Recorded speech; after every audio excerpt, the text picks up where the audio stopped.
लोकसभा सार्वत्रिक निवडणूक 2024च्या अंतर्गत औरंगाबाद लोकसभा मतदारसंघामध्ये आज 13 मे रोजी मतदान प्रक्रिया संपन्न झालेली आहे।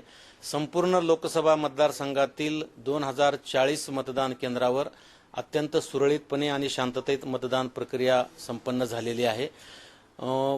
मॉक पोलच्या वेळेस काही ठिकाणी इलेक्ट्रॉनिक वोटिंग मशीन बदलावे लागल्या, पण नंतर मतदान प्रक्रिया सुरू झाल्यानंतरच्या कालावधीमध्ये संपूर्ण लोकसभा मतदान क्षेत्रामध्ये फक्त 10 ठिकाणी कंट्रोल युनिट बदलावे लागले आणि त्या अगदी वेळेवर रिप्लेस केल्यामुळे त्या ठिकाणी सुद्धा कुठलाही मतदाराला प्रतीक्षा फार वेळ करावी लागली नाही आणि एकंदरीतरित्या शहरामध्ये आणि ग्रामीण भागामध्ये सुद्धा मतदान प्रक्रिया ही फार सुरळीतपणे पार पडलेली आहे।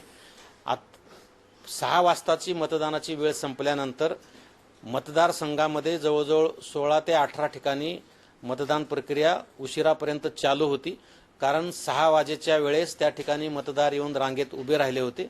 त्या ठिकाणच्या केंद्राध्यक्षांनी त्या उभ्या असलेल्या सर्व मतदारांना चिठ्ठ्याचं वाटप केलं आणि त्या सर्व चिठ्ठ्या वाटप केलेल्या मतदारांचं मतदान होईपर्यंत त्या ठिकाणी मतदान प्रक्रिया सुरू होती। आतापर्यंत मतदान प्रक्रिया काही ठिकाणी अद्याप सुरू आहे, त्यामुळे मतदानाची टक्केवारी अंतिमरित्या येण्यास थोडा वेळ लागणार आहे, परंतु एकंदरीतरित्या सर्व सहाय्यक निवडणूक निर्णय अधिकारी यांच्याकडून माहिती घेतली असता अंदाजे 60% प्राथमिक माहिती हाती आलेली आहे। यामध्ये निश्चितपणे काही वाढ होण्याची शक्यता आहे आणि प्रत्यक्ष झालेल्या मतदानाची वस्तुस्थिती निहाय आकडेवारी येण्यास विलंब लागणार आहे।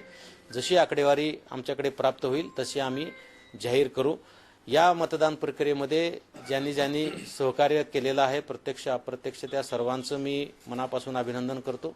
ज्या मतदारांनी मतदान केलेलं आहे त्यांचं सुद्धा मी मनापासून अभिनंदन करतो।